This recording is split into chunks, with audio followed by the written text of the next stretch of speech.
বুঝলি মোহাব্বতে কেন চিনলি না রে মন কেন বুঝলি না রে মন হুজুর আমার আশরাফুল আউলিয়া মাওলানা কেমন কোরআনে কয় চিনতে তারে সৃষ্টি তাদের সংসারে কোরআনে কয় চিনতে তারে সৃষ্টি তাদের এ সংসারে না চিনিয়া মরিয়া গেলে বিফলে জীবন কেন চিনলি না কেন বুঝলি না রে মন আমার হুজুর আশরাফুল আউলিয়া মাওলানা কেমন কথা বুঝতেছেন নাকি বাবাজি আমার খেয়াল করেন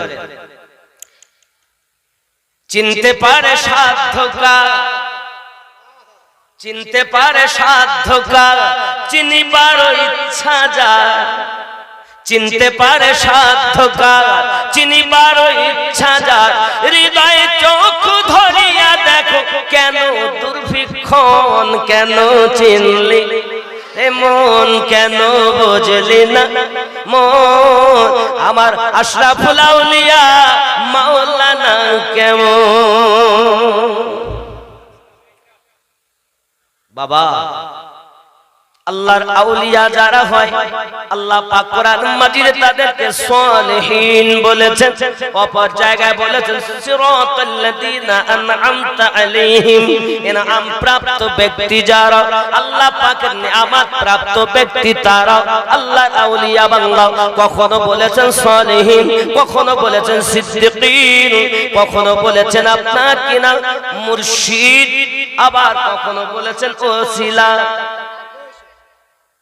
আল্লাহ পাকের কথা আমার বাবাজি সোনামানিকের পৃথিবীর সরজমিনে আমার আল্লাহ পাকের ইবাদত বান্দাগি করার জন্য মসজিদ হলো সবথেকে মূল্যবান জায়গা মসজিদ হলো আল্লাহর ঘর এই ঘরটা আল্লাহ পাকের ঘর বলা হয় আল্লাহর ঘর আল্লাহতে বানায় না আল্লাহর বান্দা বান্দিতে তৈরি করে সোনামানিক আমার আল্লাহ পাক তাদের হৃদয়ে মাঝে মায়া লাগিয়ে দেন দয়া লাগিয়ে দেন তাদের মায়া লাগিয়ে এবং মোহাব্বত হয় এই জন্য তাদের উপার্জনকৃত টাকা পয়সা দিয়ে আল্লাহর ঘর মসজিদ বানানো হয় আল্লাহর ঘর মসজিদ আল্লাহ পাকের দরবারে কিয়ামতের দিন সব যখন গলে পড়ে যাবে সব যখন উল্টা পাল্টা হবে আল্লাহর ঘর মসজিদ যখন গলবে না মসজিদ যখন আপনার গলে যাবে না সঙ্গে সঙ্গে আল্লাহ পাক অর্ডার করবেন আয় আমার ঘর কেন তুই গলছিস না বল মসজিদ আওয়াজ করবে আল্লাহ আমাকে যারা প্রেম করেছে আমাকে যারা মোহাব্বত করেছে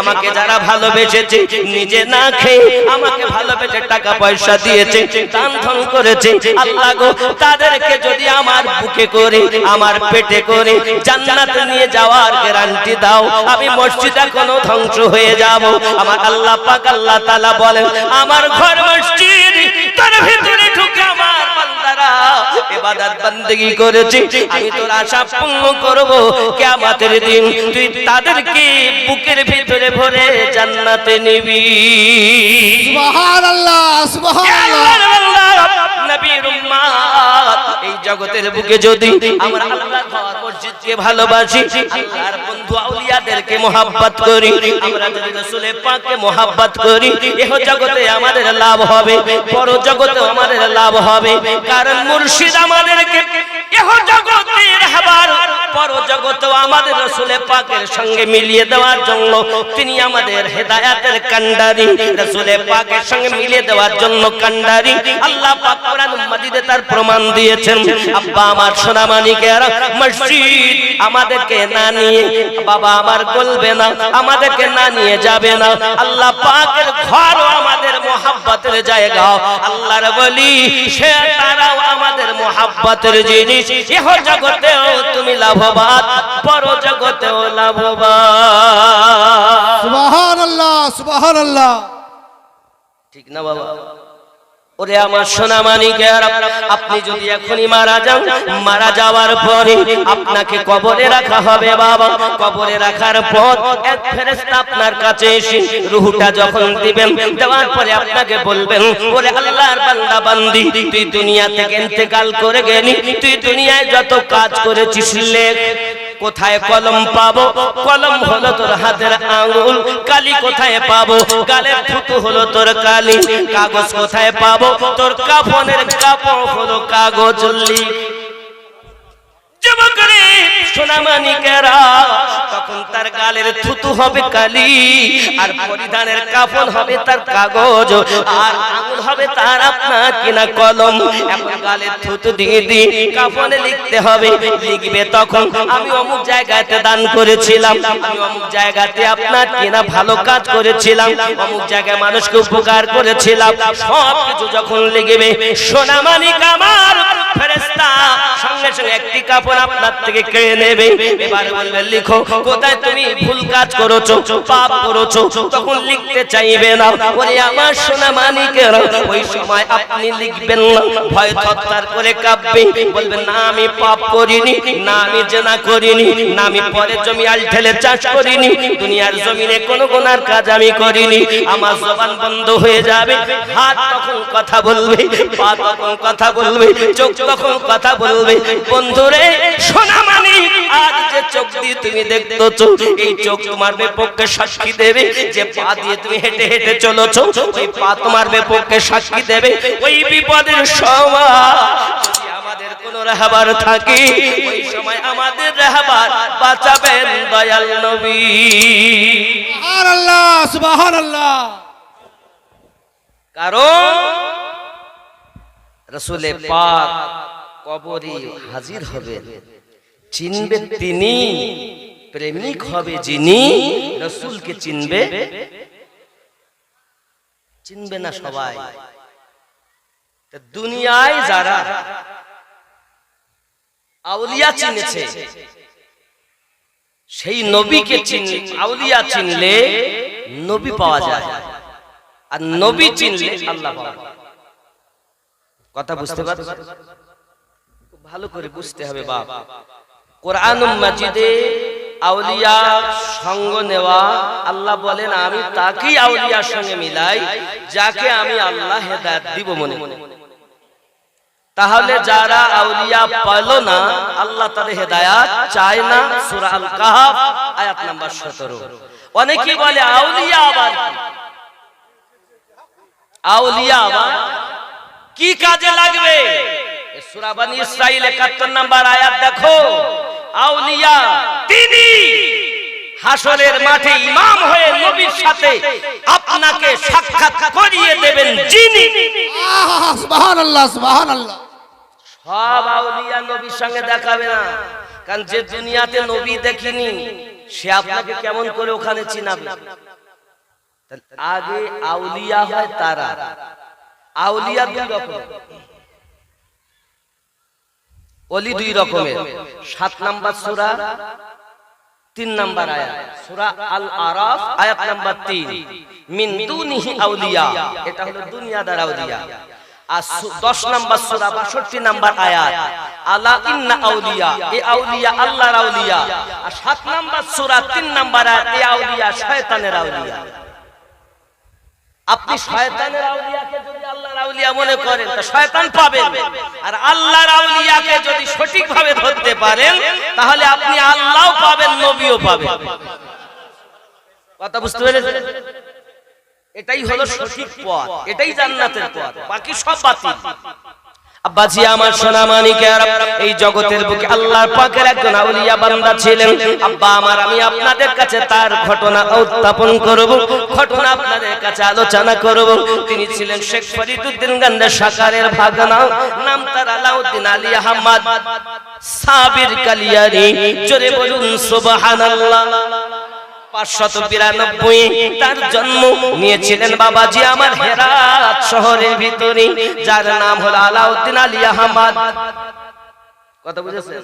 এনার উত্থাপন আমি আপনাদের কাছে করব। আব্বার নাম হলো আব্দুর রহিম, মায়ের নাম হলো শরীফা উর্ফে জামিলা। আব্বাজি আমার সোনা মানিক, পৃথিবীর জমিনে আব্দুর রহিমের সঙ্গে যখন বিবাহ হলো, তখন যে দিনে বিবাহ হয় আল্লাহ পাকের কি দয়া, আকাশের এক টুকরো মেঘ যেন আপনার ইয়াকুতের মতো যেন আকাশের মেঘ ছায়া করে আছে, আর কপালে যেন এমন একটা নূর ঝিলমিল ঝিলমিল করছে। জোরে বলুন সুবহানাল্লাহ। যুবকেরা আমার, ওই আল্লাহর আউলিয়া 12টি বছর দাঁড়িয়েছিলেন, বিবাহের পরে স্ত্রী চাননি, 12টি বছর না খেয়ে জীবন যাপন করেছিলেন। তার নাম হলো আলাউদ্দিন আলী আহমদ সাবের কালিয়ারি। আমি ওনার ঘটনা আপনাদের কাছে তুলবো, তবে তার আগে বলবো আউলিয়া হতে গেলে প্রেমের দরকার, আল্লাহর বন্ধু হতে গেলে প্রেম দরকার, আর আলেম হতে গেলে জ্ঞান দরকার। আলেম হবে জ্ঞান প্রয়োজন, আল্লাহর বন্ধু হবে প্রেম প্রয়োজন। সুবহানাল্লাহ সুবহানাল্লাহ। প্রেম নাই, এখন যে আলেম জ্ঞান আছে আমল নাই। বৃষ্টিবিহীন মেঘ যেমন, আমলবিহীন জ্ঞান তেমন। বন্ধুরে ভালো করে প্লেনের ভিতরে রাখুন, আল্লাহর ঘরে মসজিদে ইবাদত বندگی হবে, মসজিদ গলবে না, যারা ভালোবাসবে তাদেরকে কোলে আপনার ভিতরে করে আল্লাহ জান্নাতে নিয়ে যাবে। সোনা মানিক আমার, ওই সমাতে আমাদের হলো উচিত মসজিদকে কেমন ভালোবাসি। আল্লাহর ঘরে মসজিদে কম করে আমি মাগরিবের নামাজ পড়লাম হুজুরের পিছনে। কার পিছনে? হুজুর বর্তমান হুজুর মাদ্দাজিলাল আলিয়া যিনি আছেন, আসবেন স্টেজে, ওনার পিছনে। তা আমি হিসাব করে দেখলাম বা শুনলাম 18টা কলম আছে। কটা কটা কলম? 16। এখন গোড়া থেকে কলম তুলতে গেলে প্রায় 25 থেকে 30 হাজারের মতো ব্যয়। তো রড যেহেতু দেওয়া আছে বর্তমান হালাতে, একটি হিসাব করা গেছে মোটামুটি 11,000 করে হবে। ওইটা কমপ্লিট করতে এখনো প্রয়োজন একটি একটি কলমে। তাহলে 18টা কলমে 18 জন। এদিকে গওস পাকের গিয়ারি শরীফে মিল হবে, ওদিকে আল্লাহর ঘর মসজিদের কলম হবে। সুবহানাল্লাহ সুবহানাল্লাহ। নাকি কথা বুঝতে পারেন? खाजा की छठी और बड़े पीर की 11, सुन्नी ही न करेगा तो भला कौन करेगा। खाजा पिया छोटी আমরা করি, গস পাকের 11 শরীফ আমরা করি। 11,000 করে লাগবে বাবা। 18 জন ব্যক্তি মায়ের নামে দিবেন, আব্বার নামে দিবেন, দাদা দাদির নামে দিবেন, সন্তানের নামে দিবেন। আল্লাহ পাকের ঘর মসজিদ আদা দেয়, আমাকে যারা ভালোবাসে তাদেরকে আমি ভিতরে করে জান্নাতে নেব। জোরে বল। একজন ব্যক্তি মায়ের সৎ সন্তান এমন কেউ আছেন নাকি বাবা? 11,000 টাকা একটা প্লেয়ার, একটি কলম, 18টা কলম দরকার আমার। কটা কলম? ওই মসজিদ যতদিন থাকবে পড়বে না, গলবে না, ভিতরে করে নেবে আর আপনাকে আমাকে নিয়ে যাবে। যুবক আল্লাহর ঘর মসজিদকে ভালোবাসো, একটা কলম কি দেওয়ার মতো কেউ আছো না? আমি ঘটনাটা বলবো বাবা, 2 থেকে 3 মিনিট চাইবো। আসেন নাকি কেউ একটি কলম দেবে? একটা মায়ের সব সন্তান নাই যে একটি কলম দেব হুজুর আল্লাহর ঘর মসজিদ বানানোর জন্য? 11,000 টাকা একটি কলম। যে অবস্থায় আছে ওখান থেকে ছাদ পর্যন্ত হতে যে খরচা 11,000 মোটামুটি। একটা কলম হয় না, কি নাম?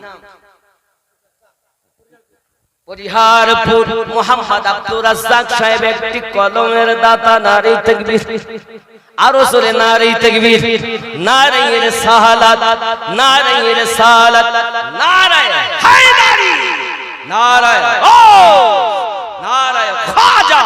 আয় আল্লাহ পাক, আল্লাহ তাআলা আমার গাউসে পাকের 11 শরীফ উপলক্ষে মহব্বতে 11,000 টাকা আল্লাহ তোমার ঘর মসজিদ নির্মাণের কলম উদ্দেশ্য করে দিয়েছে। আল্লাহ তুমি তার দান কবুল করে নাও। সংসার জীবনে তার সন্তানাদি, বিবি বাচ্চা, আত্মীয় স্বজন সকলকে পাঞ্জিগানা নামাজি বানিয়ে দাও। জোরে বলি আল্লাহুম্মা আমিন। আর একজন হবে না বাবা, জোড়া হবে, জোড়া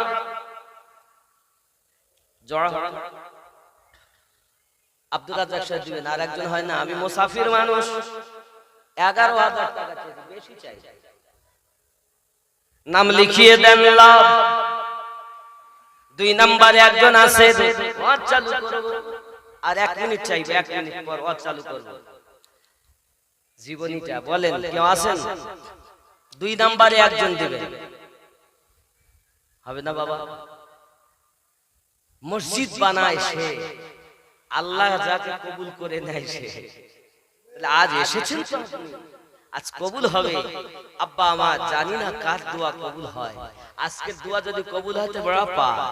সুবহানাল্লাহ সুবহানাল্লাহ। রাসূলে পাকের রওজা মুবারাকায় গেছি, কি বলবো, দেখে কে জিসকো জি